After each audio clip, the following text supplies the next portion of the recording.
প্রিয় দর্শক, প্রীতি এবং শুভেচ্ছা নিন। সাজ্জাদ কাদির এই মুহূর্তে আপনাদের সামনে কথা বলতে এসেছি। ষষ্ঠ মাসে এসেও ঢাকা দিল্লি সম্পর্ক কোন পথে, এই প্রসঙ্গটি নিয়ে এই মুহূর্তে এই পর্বে কথা বলবো। দেখতে দেখতে 5 মাস পেরিয়ে 6 মাসে এলো বাংলাদেশের অন্তর্বর্তীকালীন সরকারের মেয়াদ এবং আওয়ামী লীগ সরকার পতনের 6 মাসে আমরা পড়ে গেছি। এই জায়গায় এসে একটি বিষয়ে আলাপ করা খুব বেশি জরুরি, কারণ আমাদের সবচেয়ে নিকট প্রতিবেশী দেশ ভারত বাংলাদেশ বা ঢাকা দিল্লি সম্পর্কটি সামনের দিনগুলোতে কেমন হতে যাচ্ছে বা এখন পর্যন্ত সম্পর্কটি কেমন। আজকে পর্যন্ত যদি বলি, আজকে যে সময়ে কথা বলছি সেই সময়ে যদি বলি, ঢাকা দিল্লি সম্পর্ক 5 আগস্ট পরবর্তী সময়ে যে অস্বাভাবিকতায় পৌঁছেছিল এখন পর্যন্ত অস্বাভাবিকতায় আছে। এর কারণটা হচ্ছে বাংলাদেশ থেকেই নানামুখী আক্রমণাত্মক কথাবার্তা বলা হয়েছিল। বাংলাদেশের যারা সরকার পরিচালনায় আছে তাদের পক্ষ থেকে, বিশেষ করে প্রধান উপদেষ্টা সরকারের দায়িত্ব নেবার আগেই 2 দিন আগেই ফ্রান্স থেকেই ভারতকে হুঙ্কার দিয়ে কথা বলেছিলেন। এটি স্বাভাবিকভাবেই ভারতের ভালোভাবে নেবার কথা নয়, সেই জায়গায় ভালোভাবে নেয়নি, যার কারণে সম্পর্ক তলানিতে নেমেছে। এবং আরেকটি কারণ হচ্ছে যে সাবেক প্রধানমন্ত্রী শেখ হাসিনা ভারতে গিয়ে আশ্রয় নিয়েছেন। এজন্য বাংলাদেশের জনগণ এবং নতুন যে সরকারটি গঠিত হয়েছে সেই সরকারটিও খানিকটা ক্ষুব্ধ ভারতের প্রতি। তবে ভারতের তাতে কিচ্ছু যায় আসে না আসলে, সেই অর্থে এখন পর্যন্ত যায় এসছে বলে ভারতের পক্ষ থেকে দৃশ্যমান নয়। আজকে এই বিষয়টি কেন আলাপ করছি, দু একটি গণমাধ্যমেও বিষয়টি আলোচনায় আসছে যে ভারত বাংলাদেশ সম্পর্কটি কোন পথে কিংবা সম্পর্কটির পরিণতি বাকি হবে। অনেকে বলছেন যে সম্পর্ক শীতল থেকে উষ্ণ হবে, সম্পর্কটা ভালো হবে বা হতে পারে, এবং সেটি শর্ত সাপেক্ষে। যেমন অনেকে কিছু শর্তের কথা বলছেন যে আগামী দিনগুলোতে ভারত বাংলাদেশের সাথে, এই অন্তর্বর্তী সরকারের সাথেও মিলিয়ে চলতে পারেন কিছু কিছু ক্ষেত্রে। যেমন কিছু শর্তের কথা অনেকে বলছেন, দু একটি গণমাধ্যমে এসছে যে আওয়ামী লীগ যেন রাজনীতি করতে পারে, আওয়ামী লীগ ইস্যুকে কেন্দ্র করে ভারত এই সরকারের সাথে সম্পর্কের একটা স্বাভাবিক জায়গায় আসতে পারে। দ্বিতীয় শর্তটি হচ্ছে যে সংখ্যালঘু নিয়ে যে মেচাকার অবস্থা চলছে, নির্যাতন চলছে এবং সংখ্যালঘু নিয়ে যে একটা নাটকীয় ঘটনা চলছে, এগুলোর অবসান চায় ভারত। হতে পারে, আবার নাও হতে পারে, এগুলো অনেকের মত। আবার যেটি দেখা যাচ্ছে যে গত 1 সপ্তাহ ধরে বাংলাদেশের তরফে, বাংলাদেশের পক্ষ থেকে খুব একটা ভারত বিরোধী মনোভাব কিংবা ভারত বিরোধী কথাবার্তা সরকারের তরফে নেই বললেই চলে। এর কারণটা হচ্ছে 1 জানুয়ারি 2025 সেনাপ্রধান বাংলাদেশের জেনারেল ওয়াকারুজ্জামানের একটি সাক্ষাৎকার প্রকাশিত হয়েছিল প্রথম আলোয়। সেনাপ্রধান সেই সাক্ষাৎকারে ভারত বাংলাদেশ সম্পর্কের উপর যথেষ্ট গুরুত্ব দিয়েছেন এবং ভারতকে প্রয়োজন, তার সাক্ষাৎকারে এই বিষয়টি খুব তীব্রভাবে এসছে। শুধু তাই নয়, তিনি এটিও বলেছেন যে 2 দেশের স্বার্থেই দুজনকে প্রয়োজন। কিন্তু বাংলাদেশের, তার কথার অ্যাঙ্গেলে যেটি এসছে যে বাংলাদেশের নির্ভরতাটাই বেশি ভারতের উপর এবং এই জন্য সুসম্পর্ক দরকার। এই সুসম্পর্কের উপরে সেনাপ্রধান জোর দিয়েছেন। এই জোর দেবার পর থেকে সরকারের উপদেষ্টারা কিংবা প্রধান উপদেষ্টা গত 1 সপ্তাহে ভারত নিয়ে কোনো নেতিবাচক কথা আমরা শুনিনি।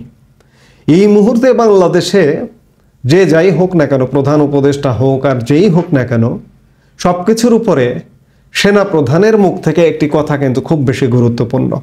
কারণ আজকে যে সরকারটি গঠিত হয়েছে এটি আসলে ক্যান্টনমেন্ট থেকেই পরিকল্পনা এবং ক্যান্টনমেন্টের নেতৃত্বে, সেনা প্রধানের নেতৃত্বেই এই সরকারের একটা বন্দোবস্ত একটা করে দেওয়া হয়েছে বলতে গেলে বলা যায়। ক্যান্টনমেন্ট যদি এইটার পিছনে না থাকতো তাহলে এই সরকার গঠিত হওয়া কিংবা আওয়ামী লীগ সরকারের পতন হওয়া কিংবা ছাত্রদের এই যে আন্দোলন, বিজয়, বিপ্লব ইত্যাদি বিভিন্ন কিছু বলে, এগুলো আসলে কিছুই সম্ভব ছিল না। এর পেছনে প্রধান ভূমিকাতেই ক্যান্টনমেন্ট। এই জন্য ক্যান্টনমেন্ট প্রধান যিনি জেনারেল ওয়াকারুজ্জামান, তার মুখের একটি কথা খুব বেশি গুরুত্বপূর্ণ। সেই জায়গায় খানিকটা সরকার ভারত নিয়ে উচ্চবাচ্যের মধ্যে নেই। আরেকটি কথা যে ভারত বাংলাদেশের সাথে কোন ধরনের সম্পর্ক দেখতে চায় সেটি গত 3 জানুয়ারি ভারতীয় পররাষ্ট্র মন্ত্রণালয়ের নিয়মিত সংবাদ ব্রিফিংয়ে পররাষ্ট্র মন্ত্রণালয়ের মুখপাত্র রণধীর জয়সওয়াল কিছু কথা বাংলাদেশকে স্মরণ করিয়ে দিয়েছেন। কথাগুলো যেমন, সেই ব্রিফিংয়ে রণধীর জয়সওয়াল একটি প্রশ্নের জবাবে বলেন যে ভারতের পররাষ্ট্র সচিবের সাম্প্রতিক ঢাকা সফরের পরই প্রেস বিবৃতির আকারে এই মনোভাব স্পষ্ট করে দেওয়া হয়েছে যে ভারত একটি গণতান্ত্রিক, স্থিতিশীল, শান্তিপূর্ণ ও প্রগতিশীল ইনক্লুসিভ বাংলাদেশকে সমর্থন করে। এটাও বলা হয়েছে যে আমরা বাংলাদেশের সঙ্গে একটি ইতিবাচক ও গঠনমূলক সম্পর্ক গড়তে চাই, যা হতে হবে পারস্পরিক আস্থা, মর্যাদা, স্বার্থ ও একে অপরের উদ্বেগগুলো নিয়ে সংবেদনশীলতার ভিত্তিতে। বছরখানেক আগেকার চেয়ে ভারতের এই বক্তব্যের নতুন শব্দ দুটো হচ্ছে গণতান্ত্রিক আর ইনক্লুসিভ, অন্তর্ভুক্তিমূলক। বাংলাদেশ দ্রুত গণতান্ত্রিক ধারায় ফিরুক, মানুষের ভোটে নির্বাচিত একটি সরকার বাংলাদেশে ক্ষমতায় আসুক, প্রথম শব্দটির মধ্যে দিয়ে ভারত সেটাই বোঝাতে চেয়েছেন বলে প্রতীয়মান হয়। সেক্ষেত্রে ভারত বাংলাদেশে দ্রুত পরিবর্তন চায় এবং পরিবর্তনটি কেমন? নির্বাচনের মাধ্যমে পরিবর্তন। সারা পৃথিবী যেমন বাংলাদেশকে তাগাদা দিচ্ছে যে একটি অন্তর্বর্তীকালীন সরকার দীর্ঘ সময় ক্ষমতায় থাকতে পারে না বা দেশ পরিচালনা করতে পারে না, ঠিক তেমনিভাবে ভারতের জায়গা থেকে ভারতের আগ্রহের জায়গাটি এবং চাপ দেওয়ার জায়গাটিও কিন্তু হচ্ছে যে বাংলাদেশে দ্রুত, অবাধ, নিরপেক্ষ এবং সুষ্ঠু নির্বাচন হবে এবং সেই নির্বাচনটি হবে সব দলের অংশগ্রহণে। এবং একই সাথে বলে রাখা দরকার যে এই যে আওয়ামী লীগ বাদ, আওয়ামী লীগের বিচার না হয়ে আওয়ামী লীগ নির্বাচনে অংশগ্রহণ করতে পারবে না ইত্যাদি বিভিন্ন কথামালায় ভরপুর ছাত্র সমন্বয়করা কিংবা তাদের সাঙ্গপাঙ্গরা, কিন্তু এই কথাগুলোকে ভারত কোনোভাবেই গ্রহণ করবে না। ভারত অবশ্যই বাংলাদেশে একটি দ্রুত নির্বাচন চাইবে এবং নির্বাচনের মাধ্যমে একটি গণতান্ত্রিক সরকারের সাথে সম্পর্ক করতে চাইবে।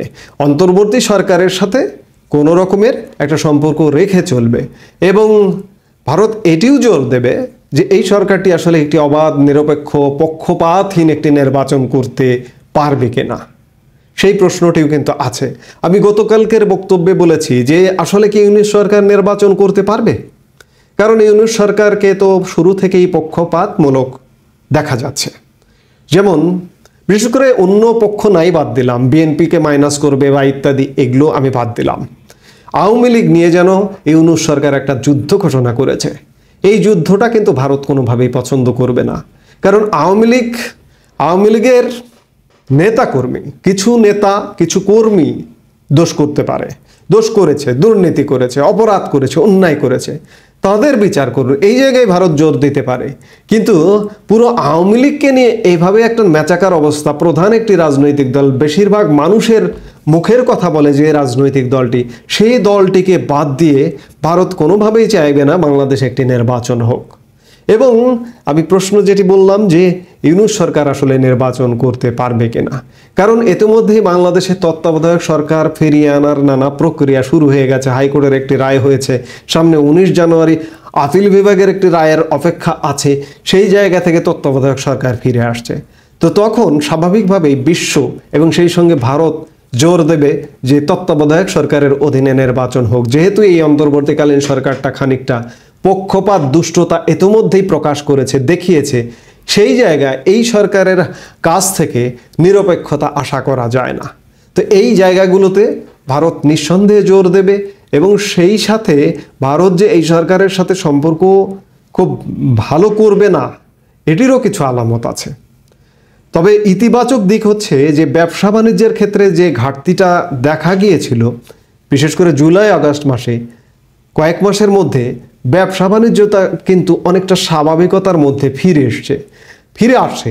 যেমন পাকিস্তান ভারত কূটনৈতিকভাবে একটা বৈরিক সম্পর্ক, কিন্তু পাকিস্তান ভারত ব্যবসা কিন্তু হচ্ছে না তা না। ঠিক তেমনিভাবে বাংলাদেশের ব্যবসাও ফিরে আসছে বলে প্রতিমান হচ্ছে বাংলাদেশের সাথে ভারত বাংলাদেশ যে বাণিজ্য। তবে সেটি দেখবার জন্য এই 2025-এর ফার্স্ট কোয়ার্টার পর্যন্ত অপেক্ষা করা দরকার যে এই ফার্স্ট কোয়ার্টারে কি হয়। তো সব কিছু মিলে ব্যবসা ফিরুক আর যেটিই ফিরুক, ভারত এই সরকারকে খুব একটা ভালোভাবে শুরু থেকেই নেয়নি, শেষ পর্যন্তও নেবে না, এটি এক প্রকার পরিষ্কার। কারণ সকালটা দেখলেই দিনটা কেমন হয় এটি বোঝা যায়। তো সেই জায়গায় সম্পর্কের জায়গাটা খুব উন্নতি হবার সম্ভাবনা নেই। আরেকটি কারণ হচ্ছে পাকিস্তানের সাথে অত্যন্ত দহরম মহরম পাকিস্তান প্রীতি এই সরকারের। এই যে মুহূর্তে কথা বলছি, যেদিন কথা বলছি আমরা, সেদিন ঠিক তার পরের দিন 10 তারিখ 10 থেকে 15 জানুয়ারি পাকিস্তানি ব্যবসায়ীরা বাংলাদেশ সফর করতে আসছেন। পাকিস্তান কি এমন এক্সপোর্ট করে বা পাকিস্তানের নিজেদেরই ঘাটতি আছে, সেই জায়গায় পাকিস্তান থেকে আমরা কি পণ্য আমদানি করব সেটি কিন্তু রীতিমতো হাস্যকর। কারণ এক্সপোর্টের জায়গা থেকে যদি চিন্তা করি, পাকিস্তানের তুলনায় আমাদের এক্সপোর্ট বলতে গেলে যদি বলতে পারি তাহলে প্রায় 30% বেশি যদি বলি তাহলে ভুল হবে না। সেই জায়গায় আমরা পাকিস্তান নিয়ে দহরম মহরম করছি, পাকিস্তান নিয়ে ব্যবসা বাণিজ্য করছি ইত্যাদি আরও নানা কথাবার্তা। এই জায়গায় ভারত কিন্তু ভালোভাবে নেবে না বা ভালোভাবে নেয় না, বা আস্থার জায়গায় এই সরকারকে কোনোভাবে নেবে না, বিশ্বাসের জায়গায় কোনোভাবে নেবে না। এখন প্রশ্ন হচ্ছে যে ভারত অবশ্যই বাংলাদেশের পাশে আছে, বাংলাদেশের পাশে থাকবে এই শর্তগুলোর সাপেক্ষে।